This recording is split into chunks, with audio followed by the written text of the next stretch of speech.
Hello students. So today we are going to solve the 6th class 10 social science board exam MCQs. 5 board papers MCQs we have already solved. If you haven't gone through any of that paper, I will share and attach the link in the description box. Kindly go through them also. सो आज हम 6 board paper solve करने जा रहे हैं MCQ series का class 10 social science का बेटा। इसका फर्स्ट क्वेश्चन है आपके लिए, that is who among the following publish संवाद कौमुदी। मीन्स कुछ राइटर्स के नाम नीचे लिखे गए हैं बेटा। इसमें से संवाद कौमुदी को किसने पब्लिश किया था? A Rassundari Devi, B Tarabai Shinde, C Raja Ram Mohan Roy या डी राम चड्ढा।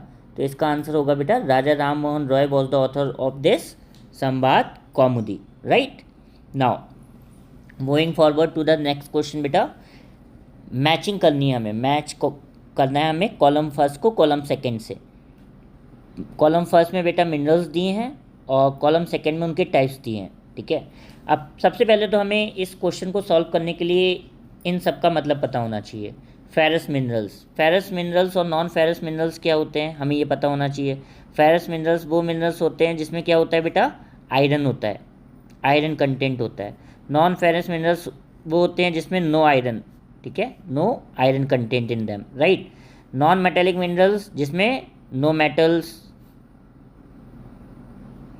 ठीक है। एनर्जी रिसोर्सेज हम जानते हैं, जो भी चीज़ हमें क्या दे, फ्यूल दे बर्न करने के लिए, वो एनर्जी रिसोर्स होती है, राइट। नाउ अब हम सॉल्व करने की कोशिश करते हैं। फेरस का कौन सा एग्जाम्पल है फेरस मिनरल का? It is ferrous mineral is cobalt, right. Non ferrous mineral का क्या एग्जाम्पल है? बॉक्साइट। नॉन मेटेलिक मिनरल इसमें से कौन सी है बेटा? ग्रेनाइट। और एनर्जी रिसोर्स क्या है? इलेक्ट्रिसिटी किससे बनती है? कोल से, right. So what will be the option? Option number B will be the correct answer, right. I hope you understood this question, right. Now moving forward to our third question beta. The two statements are given below. They are assertion and reason. Read both statement and choose the correct answer. ठीक है, assertion reason वाला question है बेटा। हमें दोनों statement पढ़नी है and we have to select the answer, right? Now assertion है बेटा, on Prussian initiative Zollverein custom union was formed. Means Prussia के इनिशिएटिव पे जॉल्वरिन जो कस्टम यूनियन था ये फॉर्म हुआ था। अब जॉल्वरिन कस्टम यूनियन क्या था? बहुत ज़्यादा टैक्सेस लगते थे। इकोनॉमिक लिबरलिज्म के लिए सॉल्यूशन के लिए क्या बनाया गया था? जॉल्वरिन बनाया गया था, इकोनॉमिक्स टैक्सेशन की प्रॉब्लम को सॉल्व करने के लिए, राइट। और ये प्रुशिया के इनिशिएटिव पे बनाया गया था, तो मतलब ये स्टेटमेंट क्या है बेटा? सही है, ठीक है।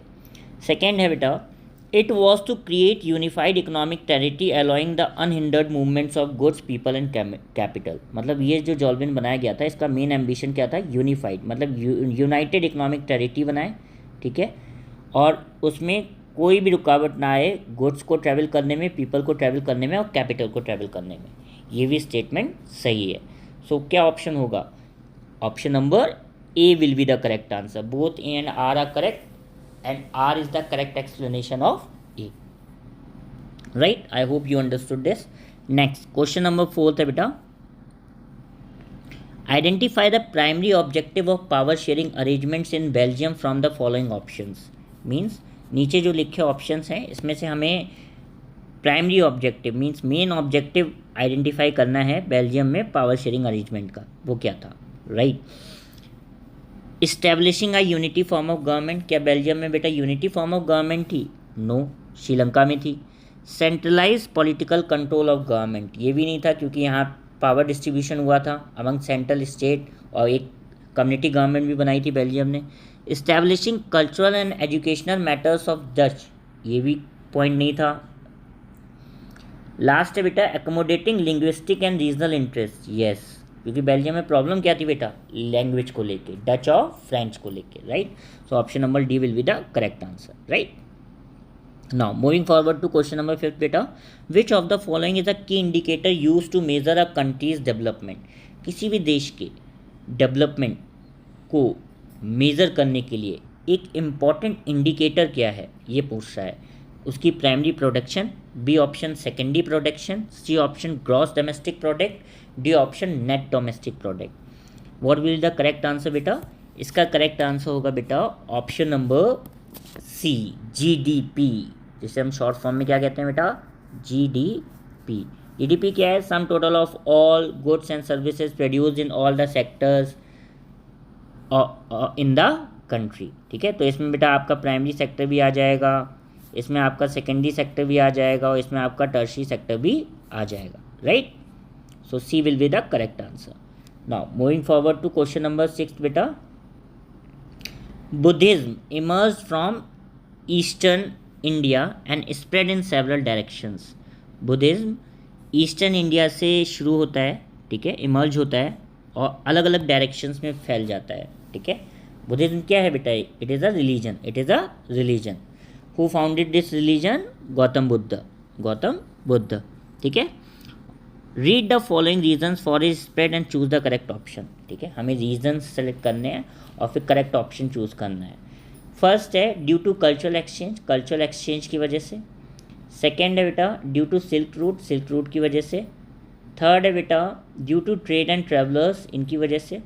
फोर्थ है बेटा due to the European efforts. अब ये क्वेश्चन किस चैप्टर से है? ये क्वेश्चन है बेटा हिस्ट्री के चैप्टर नंबर 3 से, the making of the global world. उसमें कल्चरल एक्सचेंज की बात हुई थी, यस।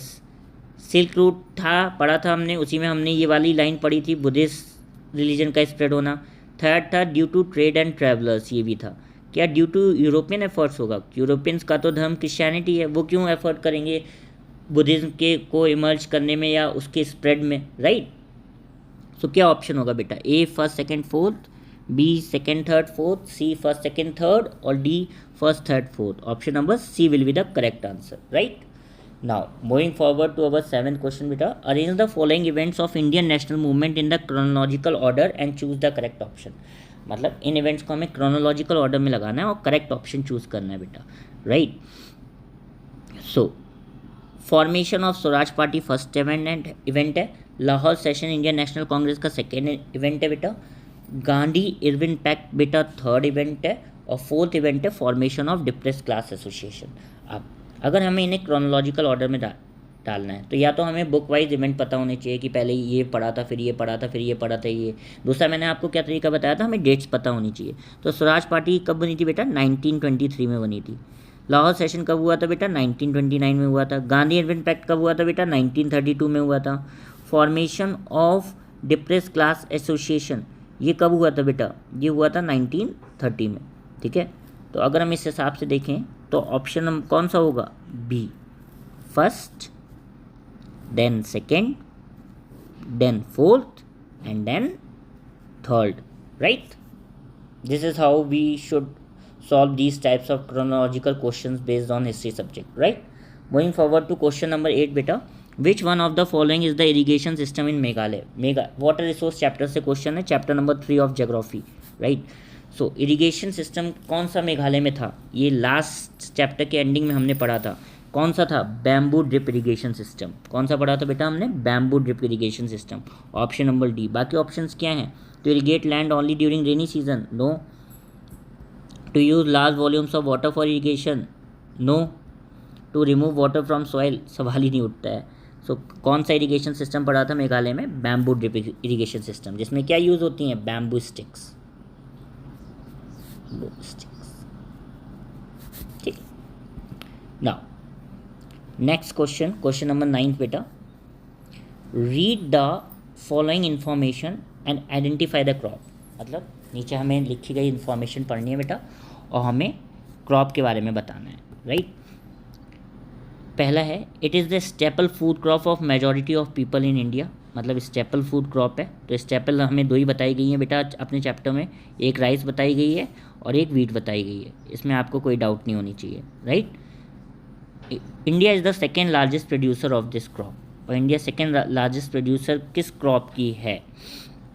इसका भी हमें राइस बताया गया था कि सेकेंड लार्जेस्ट प्रोड्यूसर है, राइट? नेक्स्ट है बेटा it is a kharif crop. तो राइस खरीफ क्रॉप भी है, right? It requires high humidity with 100 centimetre of rainfall. ये भी राइस को चाहिए। तो क्या ऑप्शन होगा बेटा? D, rice, right? This is the way you should solve these questions. Question number 10 बेटा, मैच द फॉलोइंग है। सब्जेक्ट दिए गए बेटा इंडियन कॉन्स्टिट्यूशन की लिस्ट के, ठीक है, सब्जेक्ट लिस्ट दी गई है एक साइड और फिर सब्जेक्ट्स दिए गए हैं, एक तरफ है सब्जेक्ट लिस्ट, दूसरी तरफ है सब्जेक्ट, राइट। नाउ अब हमें मैच करना है यूनियन लिस्ट। सबसे पहला क्या है बेटा, यूनियन लिस्ट। यूनियन लिस्ट में क्या आता है बेटा, बैंकिंग आता है। यूनियन लिस्ट में क्या आता है, बैंकिंग आता है, बैंकिंग सब्जेक्ट है। स्टेट लिस्ट में क्या आता है बेटा, स्टेट लिस्ट में आता है बेटा police, law and order state list में आता है, ठीक है। कॉन्करेंट लिस्ट में बेटा क्या आता है, जिसपे both state as well as central government can make the laws, trade unions, right. Residual list में क्या आता है बेटा, इंटरनेट, ठीक है। सो कौन सा ऑप्शन होगा बेटा इस चीज़ क्वेश्चन के लिए, C will be the correct answer, right. Now moving forward to question number 11 बेटा, which one of the following statement best describes the women empowerment. इन स्टेटमेंट में से कौन सी स्टेटमेंट महिला सशक्तिकरण को सबसे अच्छे से डिस्क्राइब करती है। वुमेन एम्पावरमेंट का मतलब क्या होता है, महिलाओं का सशक्तिकरण करना, ठीक है, उन्हें पावरफुल बनाना, राइट। ए है encouraging man to take leadership role, सवाल ही नहीं उठता है। सेकेंड है बेटा promoting superiority of women over man, मतलब वुमेन को मैन से ऊपर सुपीरियर बना देना, इससे ये काम हो जाएगा, नहीं। Ensuring equal opportunities and rights for women, yes. Limiting the rights of man in all spheres, ये भी नहीं। तो what will the correct answer बेटा, सी, राइट। नेक्स्ट है बेटा question number 12, how do political parties ensure accountability to the public. Means political parties accountability कैसे ensure करती हैं। अकाउंटेबिलिटी का मतलब क्या होता है बेटा, रेस्पॉन्सिबिलिटी या रेस्पॉन्सिबल, राइट। नाउ कैसे इंश्योर करती हैं, ऑप्शन नंबर ए है बेटा थ्रू प्रेस कॉन्फ्रेंस वो कराती हैं इस चीज़ के लिए। थ्रू सोशल मीडिया कैंपेन्स, सी थ्रू इनकरेजिंग पार्टीशनशिप, ठीक है। D through elections and voters support. So what will be the best possible answer for this, through elections and voter support, right. Political parties accountability ensure करती हैं public के लिए, क्योंकि वो elections में उन्हें पार्टिसिपेट करने का मौका देती हैं और वोट भी करने का राइट देती हैं, राइट। नेक्स्ट है बेटा read the following statements regarding democracy and choose the correct option. Democracy के रिगार्डिंग हमें ये स्टेटमेंट्स पढ़नी है और फिर हमें सही स्टेटमेंट्स चूज़ करनी है। पहला है बेटा democracy promotes equality among citizens, एकदम सही स्टेटमेंट है, राइट। सेकेंड है बेटा गवर्नमेंट बाई फ्यू इंडिविजुअल, सवाल ही नहीं उठता, सबकी होती है। Third protection of human rights, yes. Fourth ensures check and balance system, yes. So what will be the correct option for this question beta? It will be option number C, first, third and fourth, right?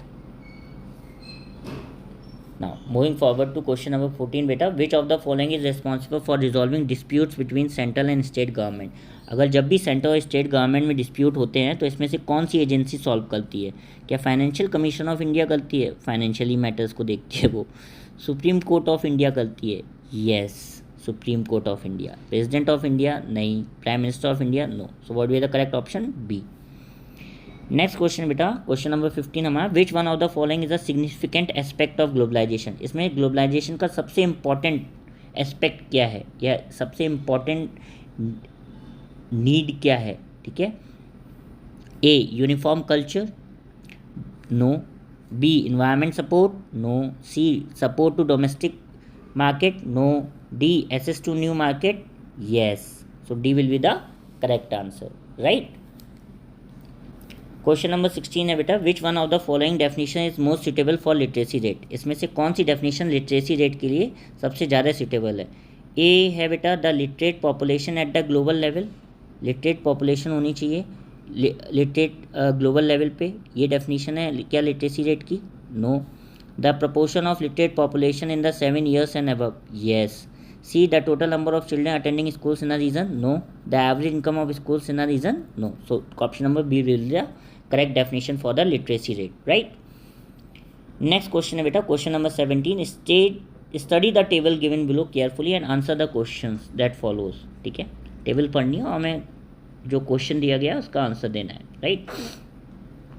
Country दी गई है बेटा table में, gross national income दी गई है countries की, right, और SDI rank दी गई है वर्ल्ड में, right. Which of the following country has high human development index rank in the world. पूरी दुनिया में इनमें से जो कंट्रीज़ मेंशन है ABCDEF, इसमें से हाईएस्ट रैंक किस कंट्री की है?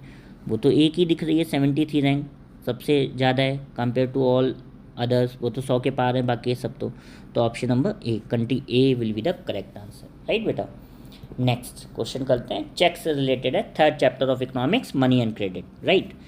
अब हमें चेक को स्टडी करना है और इसमें क्वेश्चन में पूछ रहा है कि हमें चेक नंबर बताना है, ठीक है, कि कौन सा चेक नंबर सही है गिवन ऑप्शंस में, राइट। अब चेक नंबर, एक तो ये भी नंबर हमारे ऑप्शंस में है, एक ये भी नंबर हमारे ऑप्शंस में, और एक ये भी नंबर हमारे ऑप्शंस में है, राइट। ये तीनों नंबर हमारे ऑप्शंस में है। हमें ये याद रखना है बेटा एक चेक में कि जो सबसे पहले बॉटम पे जो नंबर होता है वो चेक नंबर होता है। So what will the correct answer for this question बेटा? It's will be option number A, ठीक है। आप देखिए ए ऑप्शन में बेटा 362255 और यहाँ पे भी 362255, ठीक है। तो यहाँ पे एकदम बॉटम ऑफ द चेक में एकदम लेफ्ट हैंड साइड पे, राइट, चेक नंबर होता है, right. This is the way to identify. Next है बेटा question number 19, primary, secondary and tertiary sectors are divided in which one of the following basis. जो हमारी economy में chapter number 2 से question है बेटा इकोनॉमिक्स के, सेक्टर्स ऑफ इंडियन इकोनॉमी से, कि हमारी इकोनॉमी में जो ये प्राइमरी सेकेंडरी और टर्शियरी सेक्टर्स हैं ये किस बेसिस पे डिवाइड होते हैं, राइट। नेचर ऑफ एम्प्लॉयमेंट पे नो, नेचर ऑफ एक्टिविटीज़ पे येस, नेचर ऑफ ओनरशिप पे नो, नेचर ऑफ इनकम पे नो। नेचर ऑफ एम्प्लॉयमेंट पे क्या आते हैं बेटा? ऑर्गेनाइज और अनऑर्गेनाइज सेक्टर, ऑर्गेनाइज्ड और अनऑर्गेनाइज सेक्टर, राइट। ओनरशिप पे कौन से आ जाएंगे बेटा? पब्लिक और प्राइवेट सेक्टर, ये हमें याद रखना है, ठीक है। तो हम कंफ्यूज नहीं होंगे इस चैप्टर में। तीन ही तरीके की क्लासिफिकेशंस हैं, एक्टिविटीज़ के आधार पे प्राइमरी, सेकेंडरी, टर्शियरी, एम्प्लॉयमेंट के आधार पे ऑर्गेनाइज, अनऑर्गेनाइज, और ओनरशिप के आधार पे पब्लिक और private sector, right. Now last question of this 6th social science class 10th MCQ board paper is, which one of the following banks in India controls the issuance of currency and regulate the credit system in the country? इसमें से कौन सी जो bank है जो currency को issue करती है और रेगुलेट करती है क्रेडिट सिस्टम को? क्रेडिट सिस्टम का मतलब होता है बेटा लोन एक्टिविटीज़ बैंक की, कौन सुपरवाइज करता है, कौन कंट्रोल करता है? Punjab National Bank no, Indian Bank no, Reserve Bank of India yes, State Bank of India no. So Reserve Bank of India is the correct answer. कब इस्टेब्लिश हुई थी इसका ईयर याद रखिएगा आप लोग, 1935 में, राइट। ये भी एक इम्पॉर्टेंट क्वेश्चन है जो हम सबको पता होना चाहिए, right. I hope that you all have understood this paper MCQs, and if you haven't watched the last 5 board question MCQ question paper MCQs, I will share the link in the description box. Do go through it and do watch the full video for the better understanding of all the MCQs. Don't skip the video in between, and if you like this video, do like, share and subscribe. Also recommend this video to your friends who are in class 10. Thank you everyone. Have a very good day.